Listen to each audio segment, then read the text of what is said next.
Rise and crime, everybody. I'm Rachel Souza. And I'm Michelle Chan. So, we're recording in the same day as last week because I am heading out to Spain for 2 weeks on Wednesday. Woo!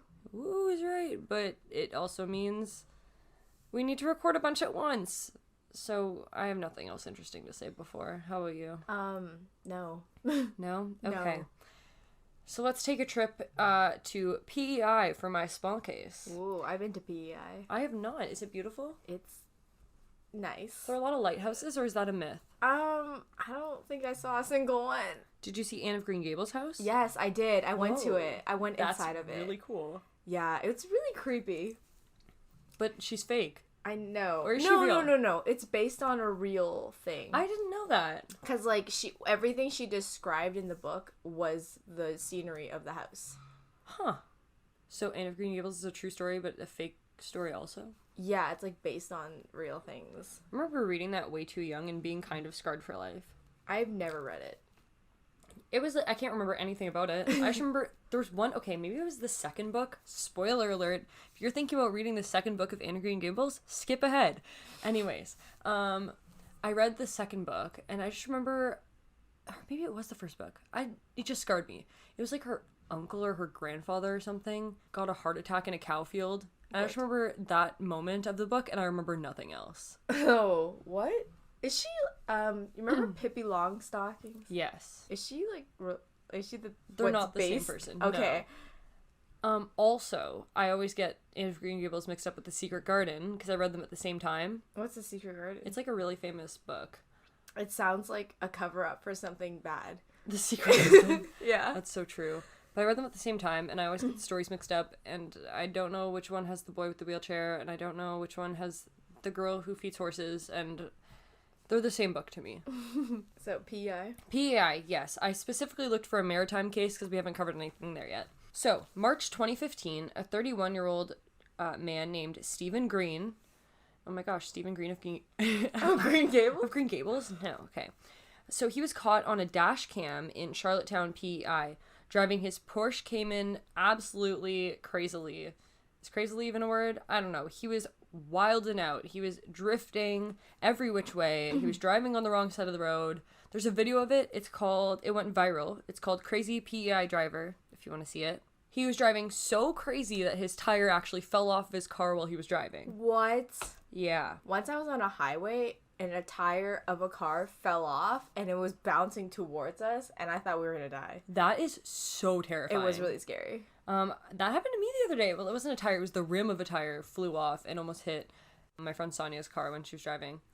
Ooh. Yeah, wild. Anyways, so his tire actually fell off, and he almost got into an accident because it was on the wrong side of the road, and a car was driving up. Luckily, no one was hurt. Everyone was fine. And, of course, he was charged with reckless or dangerous driving. But his lawyer tried to tell the courts that it wasn't Steven's fault. It was his wiener dog that was in the passenger seat distracting him. What? And if you watch the video, that's just the stupidest defense ever. Because this guy was clearly, purposely drifting. He was doing, stunt moves. Mm-hmm. And, he was doing them pretty well up until the end there. And, it was just so clear that it wasn't, oh, his dog distracted him, blah, blah, blah. And even Steven himself. Oh, no! Shia LaBeouf! Shoot! I can't say it anymore. Steven even. Okay. Steve decided that his lawyer's idea of the wiener dog was so stupid, so even... I can't do it without laughing. So even he dismissed that and just pled guilty and got 10 days in jail and 9 months of his license being taken away. That's so funny. So that's just the small case. That's so funny. What a stupid defense. It is such a dumb defense. Please go watch the video. Okay, I have no idea what your large case is today, so this is going to be great. Alright, so today's large case is called the Richardson Family Murders. Ooh. Jasmine Richardson was born in Medicine Hat, Alberta in 1995. I'm just going to stop you right there. Medicine Hat, Alberta. I know. What? No offense, Medicine Hat, Alberta, but that's just the weirdest name for a town I've ever heard. Yeah. Medicine Hat. Yeah. I don't know. Okay, that's weird. There's no specific date for her birthday. She was born to Mark and Deborah Richardson and had a younger brother named Tyler Jacob. So fast forward 11 years, Jasmine is now 11, and she wears a lot of dark makeup to try to make herself look older. She goes to a rock concert in early 2006, and this is where she meets Jeremy Stank. She's intrigued by his gothic lifestyle, and then she becomes pretty gothic. And he's 23 years old. And how old is she? 11. No, wait. So wait, what's happening between them though? So, Jeremy is 23 years old, and he describes himself as a werewolf who has lived for 300 years. That's what he identifies as. Okay. Okay. So are you Team Jacob? No. So, he did not have a good childhood growing up because he had an alcoholic mother whose partners would abuse him frequently. He was also often bullied in school, and by 13, he had depression and hyperactivity and did try to commit suicide during this time. Oh. So over the next 10 years is where he develops this new persona of the werewolf. And they were both a part of a website called vampirefreaks.com, where I would imagine they talk about being vampires or something. Okay, so I'm just gonna go on a small tangent and expose one of my friends. Are they on vampirefreaks.com? No, she's not on vampirefreaks.com, but she did make me believe for about 9 years that she was an actual vampire. And my dumbass young self was like, oh yeah, she's definitely a vampire for real. And I believed that until I was like 13. Oh. Like, it was a long time. Okay. And she was just really, really adamant about it. And I was just like, and everyone was like, you're being dumb. She's not actually. And I was like, no, she's like super adamant. Like, she's a vampire. And everyone was like, you're being stupid. And I was like, well, and I was. Anyways, that's all. You should introduce her to vampirefreaks.com. Maybe not. So, but anyways, they begin dating. So he's 23 and she's 11 and they're dating. Yes. That's just illegal. And they have an 11-year age gap between them. And now she's like 12. It's still illegal. Yep. He also allegedly told his friends that he likes the taste of blood and wore a small vial of blood around his neck. Yikes. Which is really weird for a self-proclaimed werewolf. Is what I wrote. Yeah, just a little. They often communicated on Nextopia, which is apparently Canada's first online social network. I've never heard of that. Yeah, me neither. Interesting. Mm-hmm. She claimed to be 15 on this website, and her username was, quote, runaway devil, end quote. But still creepy if you're 23, and he'd definitely find out about it later. Even though she's 15, it's still illegal. Yeah, it's still weird. Anyways, Jasmine's parents obviously disapproved of this relationship. They forbade her from seeing him or going out. Her friends also thought it was weird, and they also disapproved of this relationship. I mean, they're all doing, like, I think it's gonna be one of those, it's probably she's, like, mad at them because they disapprove, but they're just trying to do what's best for her. Yeah, it's really weird for a 23-year-old to date a 12-year-old. I keep thinking in my head she's 15, because you said on the website she's 15, and that's still weird, but now that when you say 12, I'm just like... She's 12. Grade 7. Like, Yeah. That's crazy. She's 12.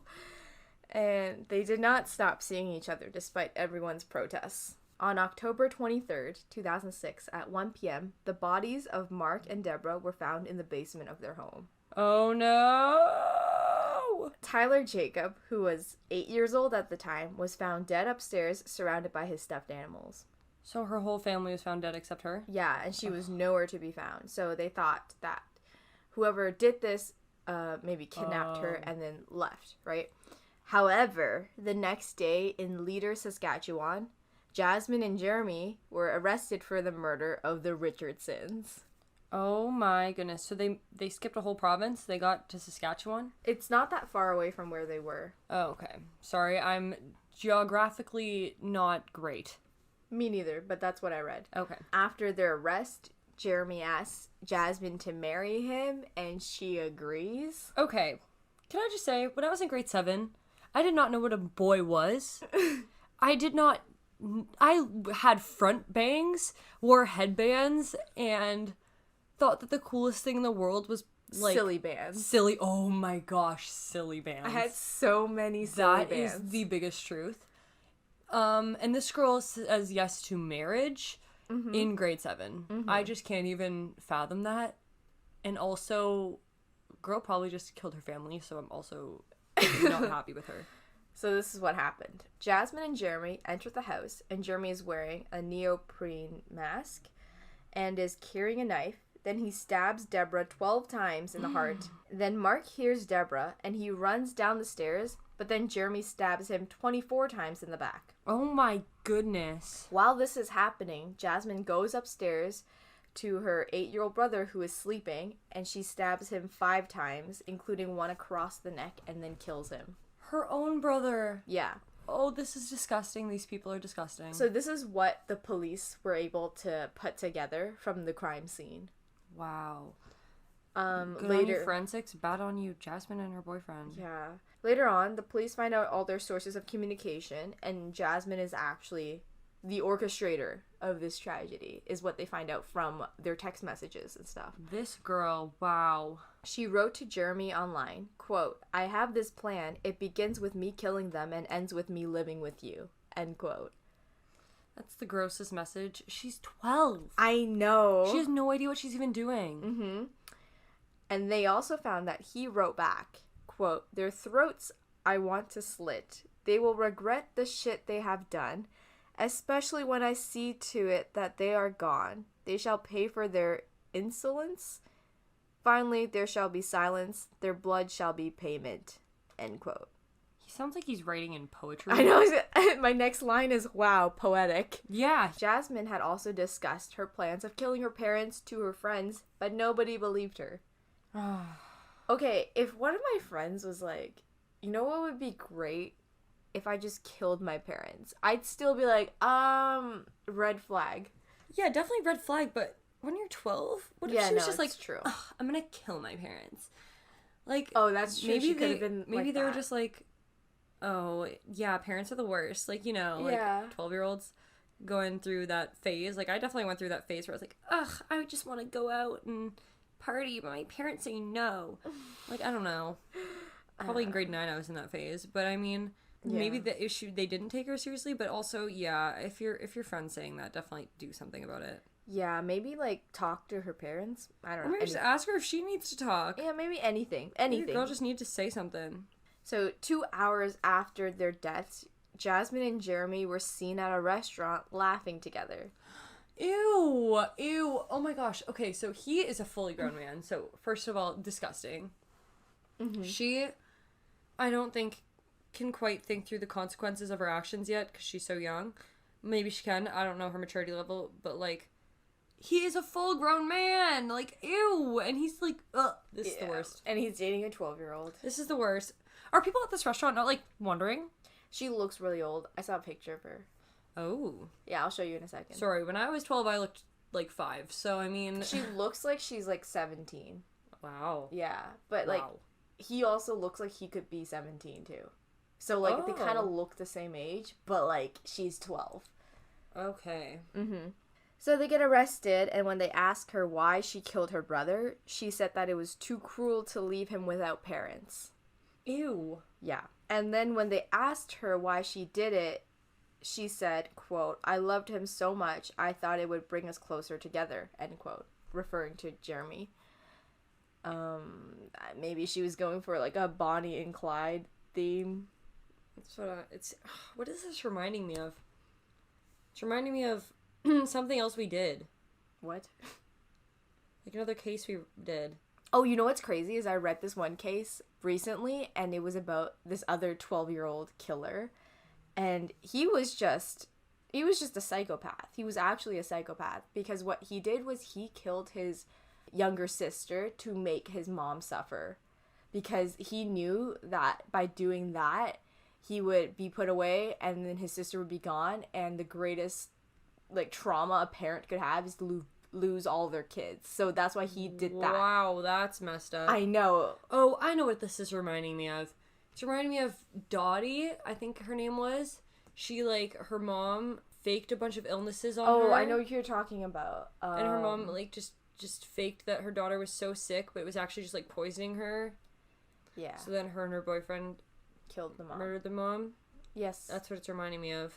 Anyways, sorry. So in June 2007, Jasmine is now 13 and was found guilty of 3 counts of first-degree murder.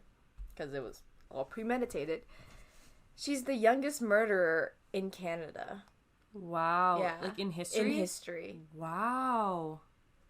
On November 8th, 2007, she was sentenced to the max penalty of 10 years imprisonment because she's 13. And Jeremy was tried in November of 2008, and he had admitted to killing her parents to an undercover cop and was found guilty by jury on 3 counts of first-degree murder. And on December 15th, 2008, he was sentenced to 3 life sentences and would be eligible for parole after serving 25 years. There was also a third person involved, Casey Lancaster. She was just an accessory to the murder because she drove the getaway car and helped dispose of the evidence. But she didn't get jail time because she had a bargain. And so, like, A plea bargain? Yeah. Okay. So she just confessed to a bunch of things and helped the police. Jasmine's sentence included credit for 18 months already spent in custody, to be followed by 4 years in a psychiatric institution and 4.5 years under conditional supervision in the community. In September 2011, Jasmine attended classes at Mount Royal University in Calgary, Alberta, during the final years of her sentence. In October 2012, it was reported that her rehabilitation was going well and she expressed remorse. In May 2016, her sentence was complete and she was freed. So this girl's back out. Yeah. So she's just out there. And he is going to be out there pretty young, too. 23, so he'll be 48. Well, If he gets granted he gets parole. it doesn't, last time I checked on him, it doesn't seem like he's doing well. So it just doesn't seem like he's gonna get parole. But she's out. But she's out and about. Jeez, that's scary. You know what else is kind of fucked up is I read a report on how she was doing in rehab, and they said, like, that her family would be proud of her. I don't know about that one. Yeah, I don't know how you can do that thing and then just move past it. That's like a... Like, that's gonna be with her for life. Yeah. And, like... I can't believe she's out. That's crazy. Well, I guess when you're so young, it's just juvenile detention, right? Yeah, but she murdered her whole family. I know. It's weird that you can't do anything more than juvenile because she's so young. Yeah. Because her brain's not fully developed, so they don't think that... Well, the other 12-year-old I was talking about, he's 25 now. So he got more time. Jeez. But he was a straight up psychopath and he still has no remorse. Well, that's probably why he's still in, because she was showing remorse, at least. Probably true. I just don't think she knew what she was doing. Yeah.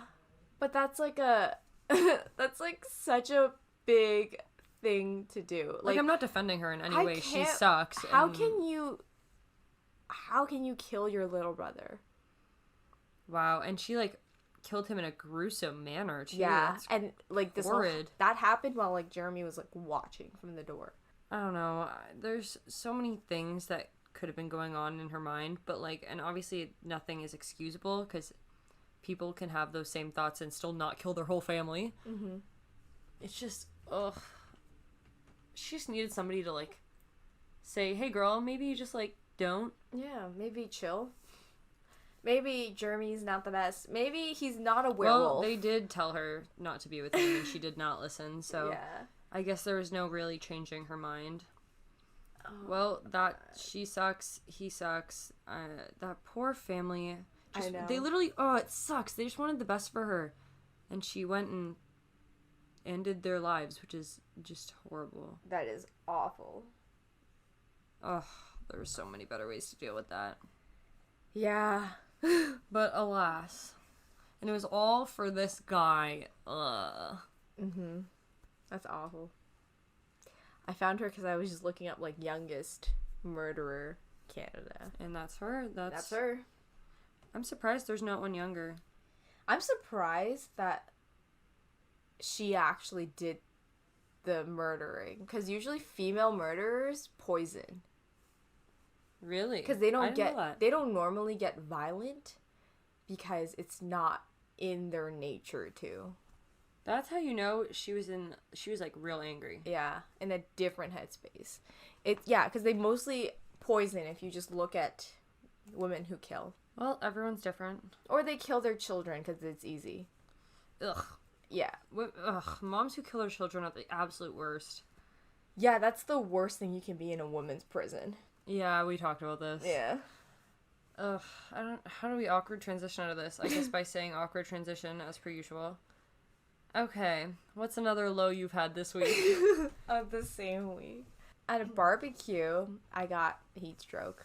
Oh, wow. That is a low. That sucks. That was really awful. Like, Did you have to the hospital? No, it wasn't that bad. It was just like I had like a really big headache and I felt like throwing up for like a couple hours. Yeah, that's heat stroke. Yeah. Wow, yikes. It was not a fun time. Stay out of the sun, kids. Me goes outside once and then gets heat stroke. Yes. Oh man, that sucks. I know, it was really bad. I like couldn't do work that day, obviously. Well, yeah, you literally have heat stroke. Yeah. I was sick this week too. I just had a really bad cold. Well, I had the stomach flu followed by a really bad cold. That sounds awful as well. Yeah, it sucked also, but that's what happens when you eat a not perfectly cooked burger. Oh. So don't do that, everybody. Thank you. Very cool. My friends ate so many burgers from this barbecue because it was like for a department and free, right? So they just kept lining up. They got 6 burgers. Meanwhile, you're getting heat stroke. Meanwhile, I got heat stroke. And then they took home the leftover burgers. Oh, wow. That's awesome. That's smart. That's how you live in university. I feel that. Yeah, they were like... I would do the exact same thing. It was insane. They had to ask everyone in the park if they wanted seconds or whatever. And then everyone said no, and they got all of the leftovers. That's hilarious. Oh my god. Yeah. It's pretty funny. Did you get like really cold when you get heat stroke? That happens. I didn't. I just got a really bad headache. And then you just drank like a shitload of water after. Yeah, right? and then I just drank a lot of water, and then that made like the nausea go away. But... Yeah, that's how it usually be. Okay, and the high of the week. You have to choose one this time. Last week you did not. I'm back in Markham for the weekend. That's fun. That is fun for me too. It's nice to be in my own bed. It's nice to have people cook for me, aka my mom. Thank you. Best cooking. I will put that out there. Everybody, like, seriously, you're all unlucky for not being able to try this. What's your high? Another high I had this week. Probably being able to enjoy the nice weather without getting heat stroke. Whoa, what's that like? It's awesome. Went on a nice little picnic yesterday. Went to a park, which was really, really nice. Over Musselman's Lake, which was really beautiful. And it wasn't like too hot. But when I went to Bonnaroo, I don't know if I talked about this. I probably did. When I went to Bonnaroo, it was like so hot to the point where I thought I was going to get heat stroke, because it was, you'd wake up in this like tent, like directly in the sun, at like 8 a.m. with just like 28-degree weather. Oh. And with like a layer of sweat. It was disgusting. Ew. And yeah, that kind of sucked. But the rest of the festival was awesome. The Lonely Island was amazing. Oh. And yeah. Did people like, was it just like an empty field for your tents and RVs or whatever? Yeah, so basically you like drive in with your car and you park next to where you set up your tent. Yeah. And then, yeah, it's basically just a lot of fields. They call it the farm, so I guess at one point it was a farm. Mm-hmm. And then, so there's like all the campsites, and they go for like at least 5 miles. Like, it's huge. Mm-hmm. Because 100,000 people attend the festival. That is a lot. Which is ridiculous. And then if you walk, like, we got really lucky. We got like super close to where the stages are. Mm-hmm. But some people have like a 40-minute walk back to their campsite. No. Yeah, so we got super, super lucky. And yeah, so then you just walk to like where the center is, and that's where all the stages are, and the food, and the nice washrooms, and like the good stuff, whereas your campsite's kind of just like nothing. It's just kind of like campsite. Mm-hmm. That's cool. But yeah, we have some time to ramble, so I'm gonna ramble. What new stuff have you been listening to, watching, anything like that lately? I started Lucifer. What's it's a that? TV show. Ooh, I've never heard of it. I got recommended it like 3 times. It's like a detective show. Ooh. But he's actually Lucifer. Oh. Yeah. Interesting. Yeah, and he just helps people solve crimes, which is really funny if you think about it. That is weird. Yeah. Isn't he supposed to be evil if he's Lucifer? Yeah. But he's helping people solve crimes? But there's like evil elements of him. Huh. Yeah. It's interesting. I just rewatched all of The Mindy Project and half of How I Met Your Mother. We're about to start watching Love Island. Oh, I'm so excited! I'm so excited as well. We shouldn't be this excited for that, but we are. I'm so excited. You don't understand. I've been recommended to watch, and I'm going to start it, I promise. I've been recommended to watch Broadchurch. I've never heard of that. Really? It's a true crime show. Oh. And it's starring, oh my god, Jesse's going to kill me. Her favorite actress. She's in Late Night, but she's not Mindy Kaling. Emma Thompson? Yes, Emma Thompson. Yeah. There it is. She's in it. And it's a true crime show, and apparently it's fantastic. I've heard from everybody. They talked about it on My Favorite Murder. Ooh. What else have I been recommended to watch? Everybody's telling me to watch... I've started Archer. That's fun. Oh, I don't like Archer. Sorry, everybody. I'm like the only person on earth that doesn't like Archer. Do you like Bob's Burgers? That's probably why. It's aight. It's aight. It's aight. It's the same Which is guy. weird because I love... Because those type of cartoons are similar to, like, Big Mouth or... Oh, Big Mouth I is love so Big Mouth. funny. Or similar to Daria. Daria is my favorite cartoon of all time. And nobody's ever heard of that. Go watch it. It's the best thing ever. I love it. I like Rick and Morty. I don't like Rick and Morty. I feel like Rick and Morty, Bob's Burgers is kind of like... But I liked Gravity Falls. Was that on YTV? Because that's on all Family I remember Channel. from... Okay, because I didn't really like that. But I was also very young, so maybe I didn't get it.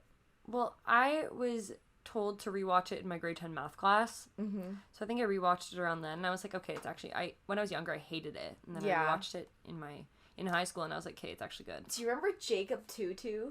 No, I have no idea what that is. It was on YTV, and it was called that because his name was Jacob, and he would repeat things. Like, he would repeat himself sometimes.